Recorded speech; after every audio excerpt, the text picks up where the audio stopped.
कधी रायगडावर गेला तर पहिल्या पायरीवर नतमस्तक व्हा. तुम्हाला स्वराज्यनिष्ठा काय असते ते समजेल.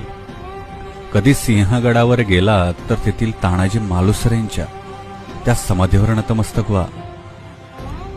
तुम्हाला लढणे काय असते ते समजेल. कधी तुळापूरला गेला तर तेथील शांतता अनुभवा. तुमचे मन अशांत झाल्याशिवाय राहणार नाही. धर्मवीर शंभूराजांचे बलिदान तुम्हाला अस्वस्थ करेल. अशा असंख्य गोष्टी आपल्या महाराष्ट्रात आहेत.